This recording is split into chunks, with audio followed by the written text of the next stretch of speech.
Good morning, students. Today's topic of my lecture is galaxies. Galaxies are objects far away from us, cons- consisting of stars, globular clusters, stars, open clusters, H2 regions, and others, distributed in such a way that the concentration of the stars and other stellar objects increases towards a center. Now, present day speculations says that there must be a black hole, supermassive black hole, at the center of the galaxy. Now, these galaxies are not all alike. They differ in their shape, morphological structure, and depending on the morphological structure, galaxies has been classified. Mainly, there are three classifications, but some extra additional terms have been introduced. These classifications are spiral galaxies, elliptical galaxies, lenticular galaxies, and other galaxies which are not these three type galaxies are irregular galaxies.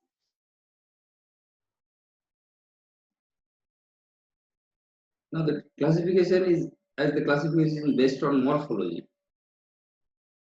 structural morphology.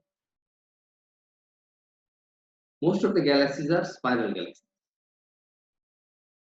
Spiral galaxies contain stars, gas, dust, confined in a very thin region called disk. So disk is a characteristic of spiral galaxy. In addition to disk, there is a central bulge region, and there may or may not be a central bar, depending on whether there is a central bar or not. These are further classified into two groups: barred spirals, abbreviated as SB, and unbarred spirals or normal spiral, abbreviated as S. We will discuss about each of the galaxies, type of galaxies better in detail. Now, elliptical galaxies, as its name suggests, it seems like an elliptical, but it is not. Elliptical galaxies contain gas, stars. It does not contain gas. Very little gas is there. Contains stars in a smooth, featureless, ellipsoidal distribution. It's a three-dimensional distribution, but when we look in the sky, its projection is two-dimensional in the sky, looking like elliptical. And other types of galaxies, the remaining type of galaxy is the lenticular galaxy. Lenticular galaxy is in between elliptical and ellipsoidal galaxy or elliptical galaxy. That means it has a disk as well as it has a spiral, elliptical, ellipsoidal structure. And any galaxies which are not fitted into these three classifications are called irregular galaxies. Now, the classification of galaxies started with Edwin Hubble.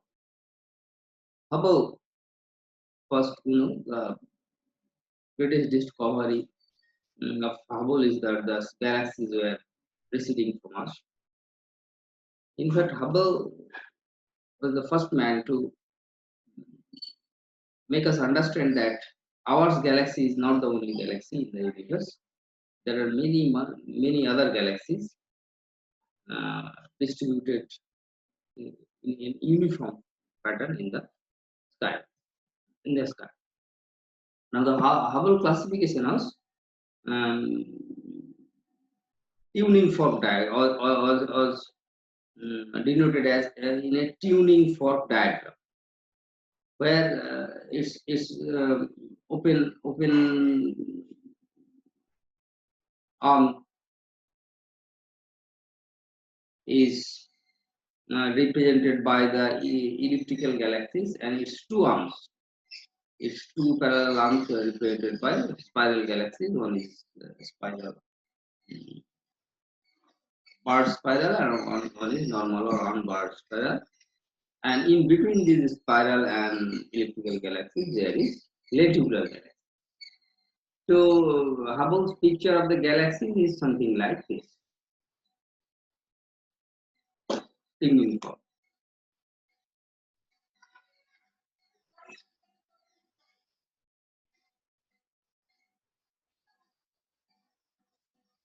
There are galaxies.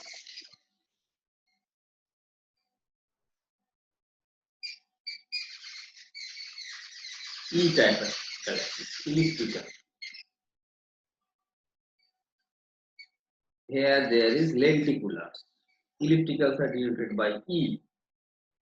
Lenticulars are denoted by S, 0. And these are galaxies denoted by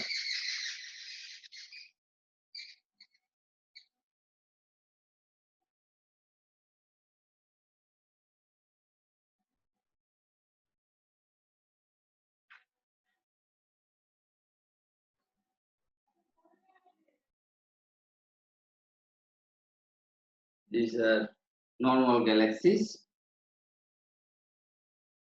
and these are barred galaxies.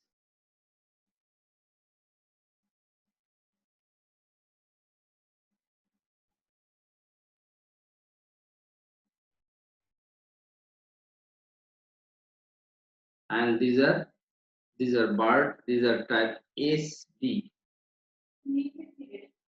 SDA, SDB, SBC. This is SA, SB, SC. And these are spirals. No. That means without bar. And these are barred galaxies.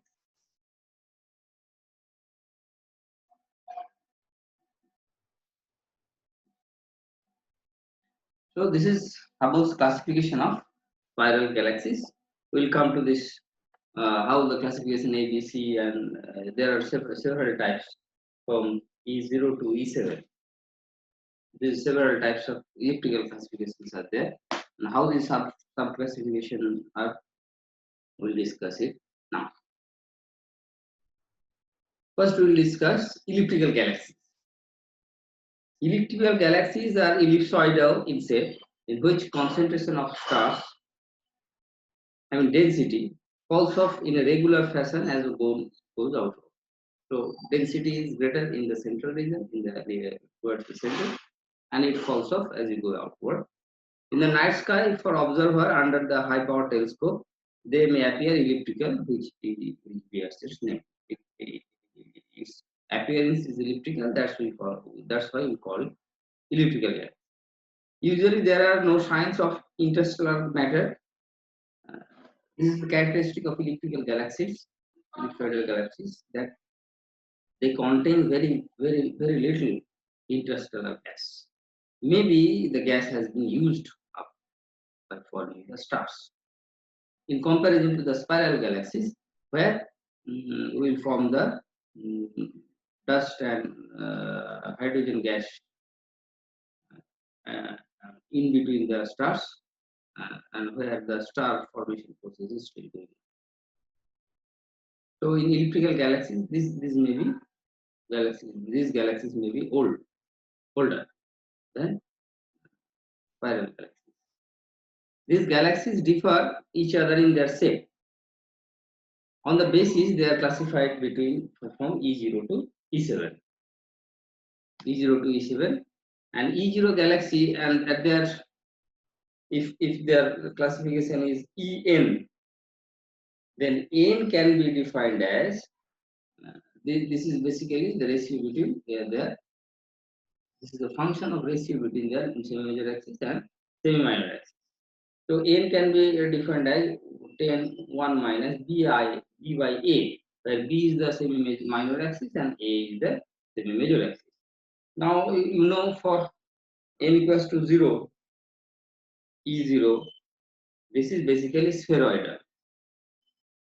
A spheroidal. That means it's a circular galaxy. Basically, you know, circle is a special type of ellipse. E0 is spheroidal. And say for example E7, E7, E7 or A7. So B by A will be equal to 7. So B by A will be equals to B by A will be equals to 1 minus 0.7 plus 0.3. So when the axis ratio B by A is 0.3 or 3 by 10, then we call the extreme elliptical galaxies, which is called E7 galaxy. So their ellipticity, as we go this way, their ellipticity is basically increasing from circular to elliptical. So this is the classification of elliptical galaxies. In addition to normal ellipticals, Hubble later classification introduced another giant elliptical galaxy denoted by CD. There is another type of galaxy denoted by C, small c, capital C, CD galaxy. These are giant elliptical galaxies. These basically when further observation of the galaxies in the night sky reveal that there are cluster of galaxies. That means a system of galaxies more than 10 or 20 or maybe 100 galaxies are gravitationally bound to each other and are rotating along the around the central galaxy. So these CD galaxies basically in the center of the cluster of galaxies. These are very huge galaxies. Then the class of galaxy that we consider the lenticular galaxies. Lenticulars are denoted by, as we know, lenticulars are denoted by S0. S0 galaxy, S and suffix 0, lenticular galaxy. These are in between elliptical galaxies and spiral galaxies. They contain few little interstellar matter and they show no signs of spiral structure. However, there is a disk like the elliptical galaxy, like the spiral galaxy. So these galaxies have an intermediate class between elliptical and spiral galaxies. Next we come to the spiral galaxy. The characteristic feature of spiral galaxy is the presence of spiral arms on the disk. No, its name suggests that there must be spiral. Ours is the spiral galaxy. We carry the spiral galaxy. Spiral galaxies contain a thick central part in contrast to thin outside disk. There is a thick central part. This is called bulge, and this bulge is basically similar to elliptical galaxy. You know, ellipsoidal. You know. So this bulge is ellipsoidal in shape. The stellar disk contains spiral arms where young stars are born from the gas and interstellar matter. There are two types of spirals depending on whether there is bar in the central region or not. Unbarred or normal spiral galaxies denoted by S and barred spiral galaxies denoted by SB. These are unbarred, S denoted by S, denoted by SB. Both S and SB type galaxies are further classified. There are subclasses into SA, SB, SC or SBA, SBB and SBC on the basis of basic three criteria. One of the size of the central bulge, how much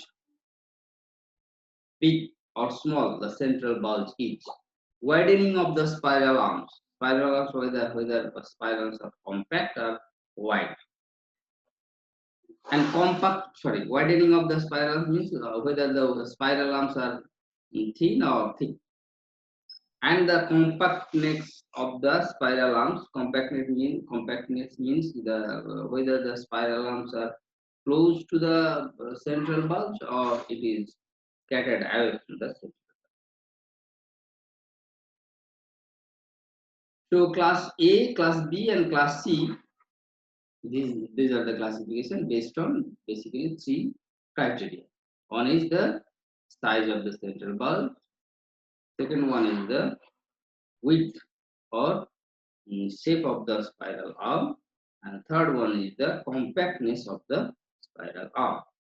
Class A has a large size of central bulge, wide and compact spiral arm.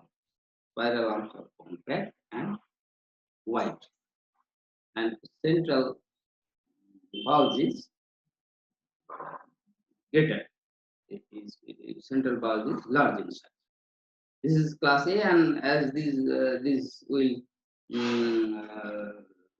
the size of the central bulge will decrease for will be less for B, SB, and it will be very much less for SC. And similar is the case for bar galaxies SBA, SBC. Our Milky Way galaxy is considered to be Milky Way galaxy. SABBC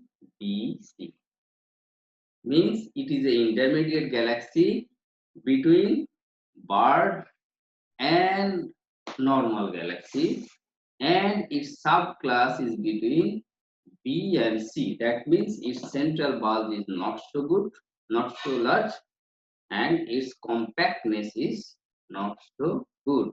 It is distributed in space. So our Milky Way galaxy is one of the other galaxies that we found in the universe.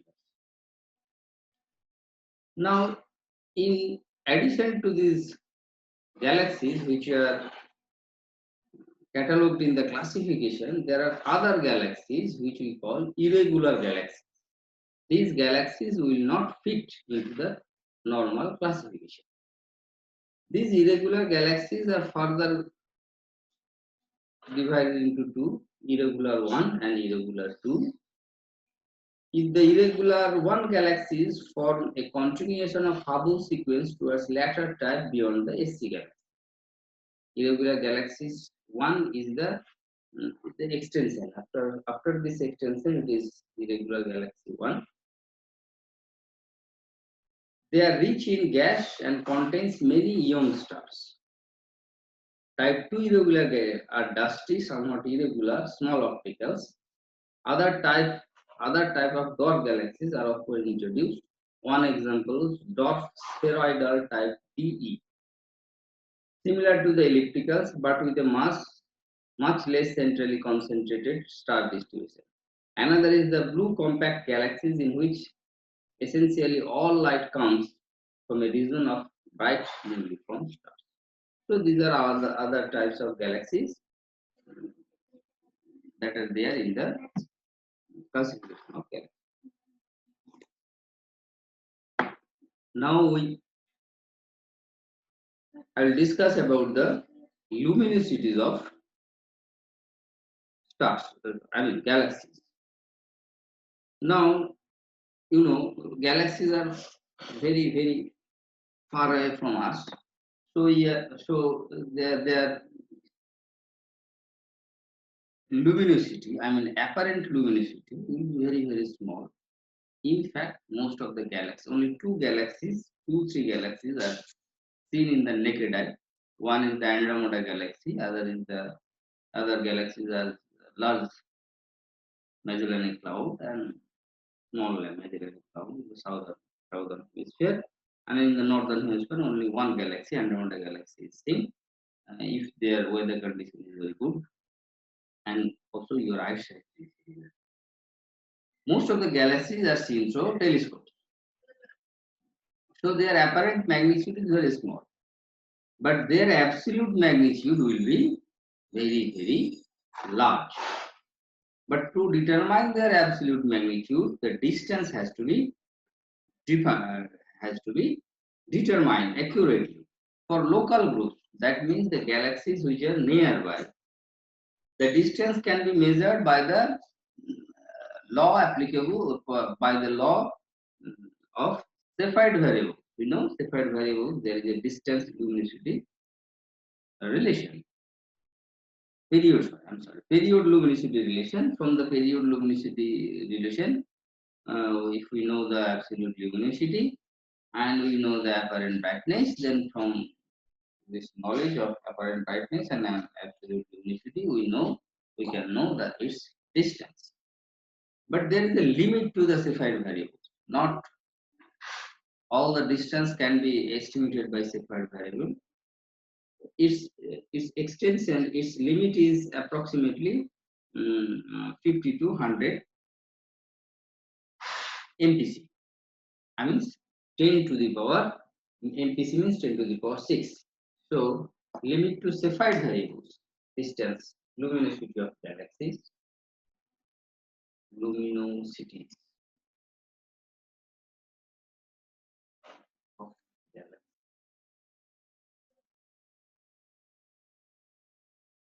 So we should measure the distance. Distance is measured by Cepheid variables.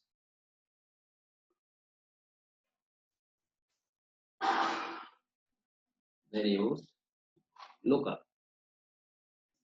Only local galaxies, Cepheid variable is a type of variable star we found in Milky Way galaxy, and from which we have a period luminosity relation. Period luminosity relation, and we demand this period luminosity relation for our galaxy. It also holds for the other galaxies also, until and unless there is some other mysterious thing in other galaxies. We can identify Cepheid variables in other galaxies.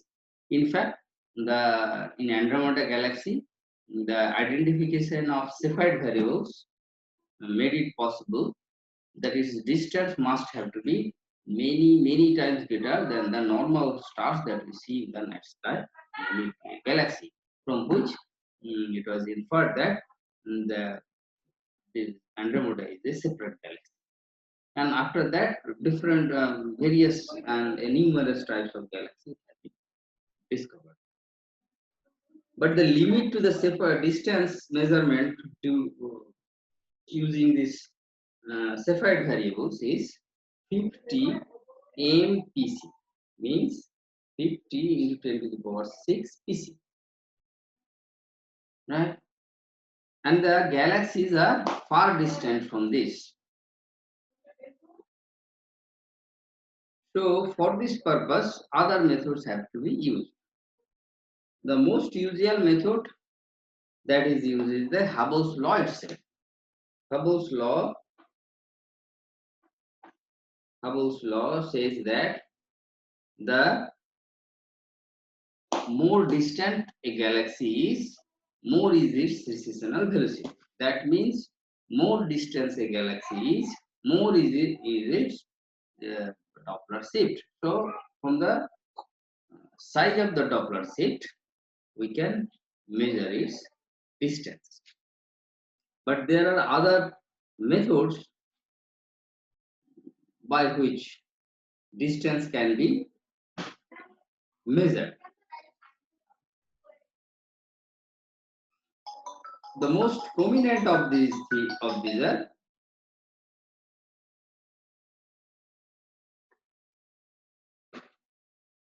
the other distant indicators are obtained if there are some intrinsic properties like the color, surface brightness, and the internal velocity, which are correlated with its total luminosity and which can be measured independently of the distance. All of these have been used to measure distance to both spiral and elliptical galaxies. For example, the absolute luminosity of a galaxy should depend on its mass, which in turn will be reflected in the velocities of stars and gas in the galaxy. Therefore, the velocity dispersion in elliptical galaxies and the rotational velocities in spiral can be correlated with the absolute luminosity of the galaxy. The rotational velocity can be measured with 21 centimeter hydrogen line. So currently this is the best distance indicator. Now the distance luminosity, now the luminosity function phi L is defined as the number of galaxies between luminosity L and L plus dl. Luminosity function phi L is the number of galaxies between luminosity L and L plus dl will be equal to phi star L by L star to the power alpha e to the power minus d L by d0 L star. This is the exponential relation signature of its distance. The more distant it will be, density function will decrease, but the characteristic feature is the L by L star to the power alpha. This is the characteristic feature. The values of the parameters phi star and L star and alpha, these has to be determined from observational data. The relative number of faint galaxies is described by alpha. The observed value of the alpha value is found to be minus 1.1. So it's nearly equal to 1. So we can say safely that the density of brighter galaxies falls off linearly. There is a minus sign. So this will go downwards. So the luminosity functions, density of the brighter galaxies falls off linearly. Most of the galaxies are faint. The luminosity function falls off steeply above the luminosity L star, which therefore represents a characteristic luminosity of bright galaxies. The L star, observed L star, is found to be minus 21 magnitude. Minus 21 magnitude for L star. I'm sorry. For L star, M value is minus absolute luminosity. Absolute magnitude is minus 21. And for Milky Way galaxies, our galaxy luminosity is 20.2, minus 20.2. Milky Way galaxy is the basically close to the reference galaxy. And the CD galaxies, the most bright galaxies, because these are the most larger galaxies in the cluster of galaxies, and they have a magnitude of, CD galaxies has a magnitude of minus 20. So the range of the brightness of the galaxies are in the, most of the galaxies that we found in Milky Way are in the region of Milky Way galaxies. The parameter phi star is proportional to the space density of galaxies and therefore is a strong function of position. Density of galaxies with luminosity greater than L star over a large volume of space has been observed to the average density has been found to be 3.5 into 10 to the power minus 3 per cubic MPC. MPC cube per MPC cube. So mean separation and from which you can say that the mean separation between the galaxies corresponding to this density, for this density means separations of galaxies, D is 4 MPC. You know, the separation of stars, mean separation of stars between separation of the stars in a galaxy is of the order of 4 light years, and separation of the galaxies, mean separation of the galaxies of the order of 4 MPC.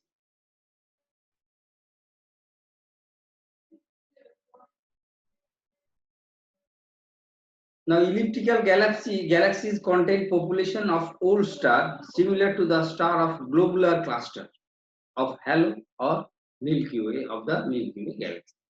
So, elliptical characteristic of elliptical galaxy and the central and the halo region of the Milky Way galaxy has a similarity.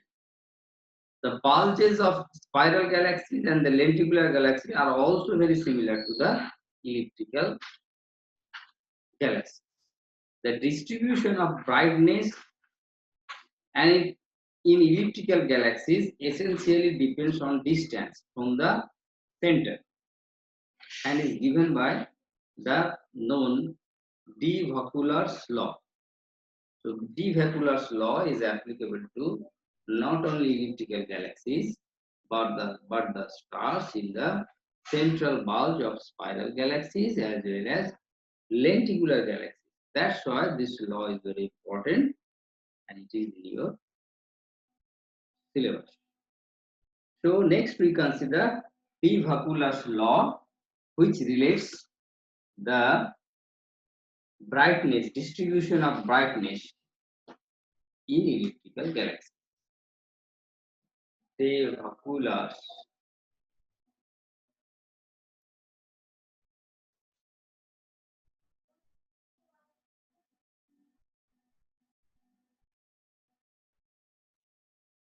distribution of brightness.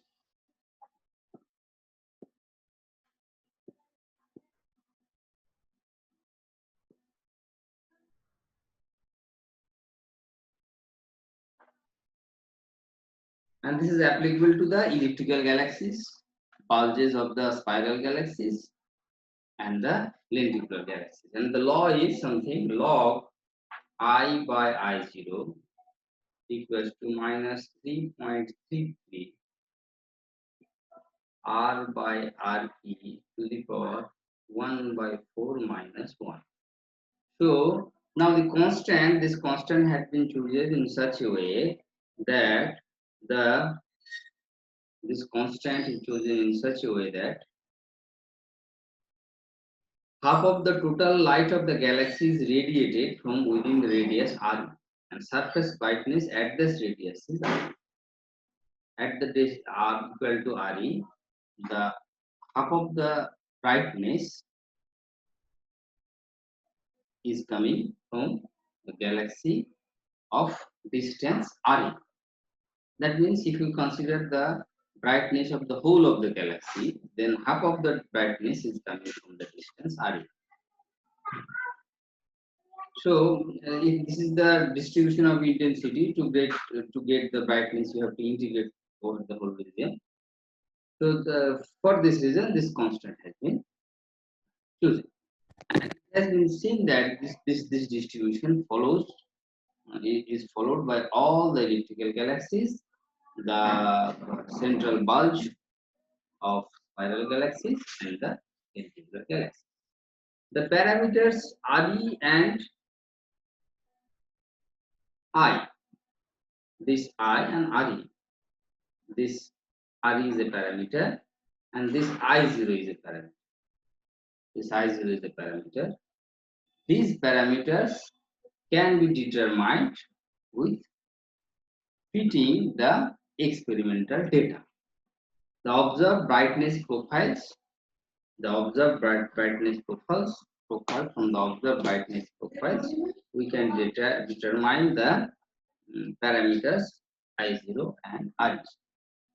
In the next class, I will discuss about this in detail about the I0 and RE and other properties of the special properties of the galaxies which are important in this test. For the time being, we are finished today. Let me recap what we have read or what we have revealed today, that the galaxies are objects which are very distant from us This contains gas, stars, and other interstellar medium, but and their structural morphology is different.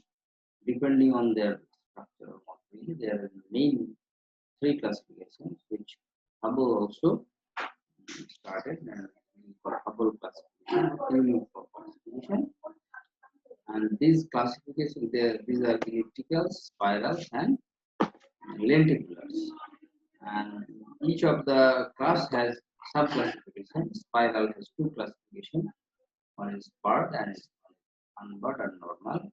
And each of the spiral classification has sub-classification A, B, C, depending on the size of the bulge, the widening of the spiral arms, and the compactness of the arms.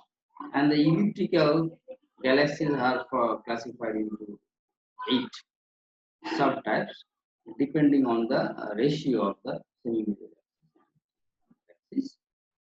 And the spiral and the galaxies which fall in between the spiral galaxies and elliptical galaxies are called lenticular galaxies. These galaxies have elliptical structure, but they have a disk.